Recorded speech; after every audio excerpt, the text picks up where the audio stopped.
जितने भी साधक हैं, भक्त हैं, बहुत ही महत्वपूर्ण सत्संग है और बहुत ही आप ध्यान से सुनेंगे।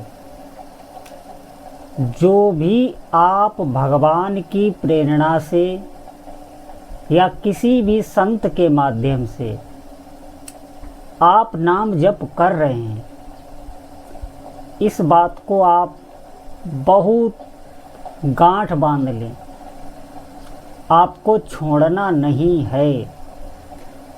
कैसा भी आपकी बुद्धि संशय प्रकट करे, कितना ही बाहर से आपको प्रतिकूलता मालूम दे, कोई हानि आपकी नहीं होगी। सिर्फ आपका मानसिक रूप से भजन रुक जाए, विक्षिप्त करने के लिए कोई भी अगर जीवन में कैसा भी संकट हो, हमारी एक बात मान लेना, कभी भी भजन में, नाम जप में अश्रद्धा मन में आने ही न देना। अगर आपको लगने लग जाए कि नाम जप से कुछ नहीं होता, जब से भजन किया ये हो रहा है, वो हो रहा है, कोई सुधार नहीं हो रहा, तो तुरंत ही भयभीत हो जाना।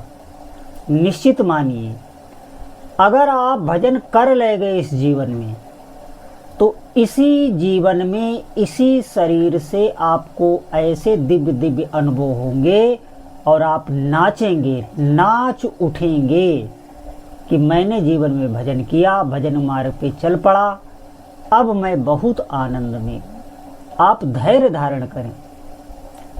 देखिए, कोई भी ऐसा नहीं है जिसके जीवन में संकट ना आए, विपरीतता ना आए, कि मन में हम कुछ और चाह रहे हैं और हो कुछ और रहा है, विपरीतता। निश्चित मानिए, ये हमारे ही कर्मों का प्रकोप होता है। हम दोष चाहें किसी पर भी मढ़ें, लेकिन हमारे ही कर्म निपटाए जा रहे हैं। किसी भी व्यक्ति, वस्तु, स्थान, कोई भी पात्र हो सकता है, लेकिन वो कर्म हमारा ही है। हमें कैसा भी अगर दुख मिल रहा है तो वो हमारा ही कर्म है। इस बात पर आप समझें। आप नाम जप करेंगे, अधिक से अधिक संख्या में रुचि पूर्वक भाव से नाम जप करेंगे, निश्चित मानिए आपको दिव्य ज्ञान प्रकट हो जाएगा। आपको मालूम हो जाएगा कि दुख की जड़ क्या है।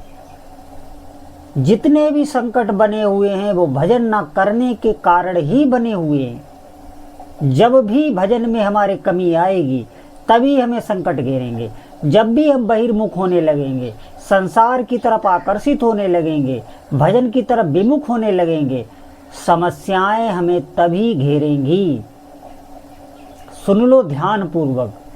नहीं तो अगर आप निष्ठा से भजन कर रहे हैं तो सच मानिए हर प्रकार से आपकी रक्षा होगी। निष्ठा से मतलब है, जैसे हम नाम जप कर रहे हैं, अब कोई हमारा प्रिय आ गया, कोई प्रिय पदार्थ आ गया, तो हम भीतर हर्षित होने लगते हैं, थोड़ा समय इसको दे दें। नाम जप छोड़ के अगर हम कोई कार्य कर रहे हैं तो निश्चित मानिए ये हृदय में बिल्कुल वहाँ पर आपको विचार करना, विवेक करना है कि मैं प्रभु का स्मरण कर रहा हूँ। इससे बढ़कर हमारे जीवन में और कुछ भी नहीं, और कुछ का मतलब और कुछ भी नहीं। ऐसा आपको भीतर से बार बार संकल्प करना है, भले ही हम ना छोड़ पाएं, एक बात ध्यान रखना, लेकिन ये व्याकुलता हमारे भीतर आनी चाहिए। और यही व्याकुलता भजन में प्रीति उत्पन्न कर देगी। ये बहुत ही मैं सूक्ष्म बात बता रहा हूँ। अध्यात्म में भले ही आप कुछ ना कर पा रहे हो, जैसे आप भले ही इंद्रिय संयमी ना हो, अजितेंद्रिय हो, आपका मन चंचल हो, आप चाहते हैं हम जितेंद्रिय हो जाएं, हमको भजन करें, लेकिन आप नहीं कर पा रहे, लेकिन आपके भीतर व्याकुलता है, इस बात के लिए आप तड़पते हैं, रोते हैं, तो निश्चित मानिए आप जितेंद्रिय हो जाएंगे। क्योंकि भीतर बैठा हुआ परमात्मा सब कुछ हमारे भाव देखता रहता है। वो वही करता है जैसा हमारा भाव होता है, जैसा हमारा विश्वास होता है। डट के भजन करिए, कभी भी अश्रद्धा मत लाना। निश्चित मानिए जिस दिन भी हमारी भजन के प्रति निष्ठा हो जाएगी, देखिए एक बात ध्यान रखना, हम आपको व्यवहार से या किसी से मिलने से हमारा हटाने का उद्देश्य बिल्कुल नहीं है। यहाँ पर हमारा भजन में महत्व बुद्धि उत्पन्न करने का उद्देश्य है, इसीलिए ये तुलना की जाती। क्योंकि हम माला करने बैठे, भगवान का नाम जपने बैठे हैं, अमुक आ गया, अमुक कार्य आ गया, तो तुरंत माला छोड़ के और हम वो कार्य करने लगते हैं। ठीक है, यहाँ पर मैं ये नहीं कहता हूँ कि आप कार्य ना करें, कर्तव्य कर्म ना करें, आप सब करते रहें, लेकिन भजन के प्रति निष्ठा हमारी, विश्वास यही होना चाहिए जैसा कि हमने आपको बताया। भले ही आपको माला छोड़ना पड़े, आपको भजन छोड़ना पड़े किसी कार्य के कारण, किसी व्यक्ति के कारण, लेकिन भीतर से भाव खिन्न होना चाहिए कि हे प्रभु, हमारी तो सामर्थ्य नहीं है, हम माया के अधीन हैं, हमें जबरदस्ती आपका भजन छोड़ना पड़ रहा है, लेकिन हम हृदय से ऐसा नहीं चाहते।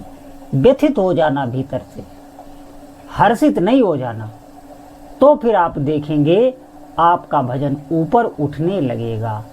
जिस दिन भी साधक की भजन में निष्ठा आ जाती है, आप सच मानिए, कोई भी उसका संकल्प हो वो तत्काल पूरा होता है। ऐसा साधक अगर हृदय से कुछ भी सोच ले, जैसे ये बात मैं आपको समझाने के लिए कह रहा हूँ, साधक कोई अच्छा साधक है वो ऐसा करता नहीं है, लेकिन मैं आपको समझाने के लिए कह रहा हूँ कि ऐसा निष्ठावान साधक हृदय से कोई भी संकल्प करता है, संसारिक भी, उसका तत्काल पूरा होता है। इतनी भागवतिक, इतनी जप की तप की ऊर्जा उसके साथ होती है, ये प्रकृति उसका कार्य करेगी ही। निश्चित मानिए, किसी की क्षमता नहीं है कि ऐसे साधक को आगे बढ़ने से रोक सके। ये भजन का प्रभाव होता है, खुद के ही भजन का प्रभाव होता है, और आपको ही अनुभव होगा। केवल और केवल हमें नाम जप में लगना चाहिए। ये जितने लोग भी नाम की निंदा करते, नाम को कुछ समझते ही नहीं, नाम की महिमा सुनने के बाद भी भगवान नाम जप में अविश्वास बना रहता है, संशय बना रहता है, इधर उधर भटकते हैं।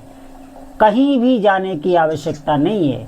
आप अपने घर पर ही भगवान नाम जप को ही गुरु मानकर, जो भी आपके इष्ट देव हों, उस नाम को ही गुरु मानकर आप जपने लग जाएं। आपको आगे का मार्ग नहीं, आपको नाम पकड़ना है। वर्तमान समय जितना भी समय मिले आपको नाम में निकालना है। फिर देखें आप अपना भविष्य, अपना जीवन, निश्चित मानिए जो भी अध्यात्म की उपलब्धियां हैं वो सब आपको प्राप्त हो जाएंगी।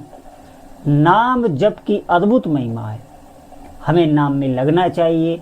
इससे सरल कोई साधन नहीं। आप अपने हृदय में कभी भी ऐसा कुविचार ना रखें, नाम की किसी दूसरे साधन से तुलना ना करें। आप नाम जप करें, आपके हाथों से पुण्य ही पुण्य होने लगेंगे, उपकार ही उपकार होने लगेंगे। आपसे ऐसे ऐसे कार्य कराए जाएंगे जो आप सोच के भी नहीं कर सकते। आप लगिए तो भजन में लगिए। हमारा उद्देश्य होना चाहिए कि हर क्षण हमें भजन करने का प्रयास करना चाहिए, चाहे जितना ही व्यवहार में हम क्यों ना हो। इसके लिए ये पात्रता नहीं है। अपने को ये मत दिखाना कि हम इस स्थिति में हम भजन नहीं कर सकते, हर समय नहीं कर सकते। आपको अभ्यास करना होगा, हर कार्य के साथ भजन करने का अभ्यास करें। आज से अधिक नाम जप करें। बोलो जय जय श्री सीताराम।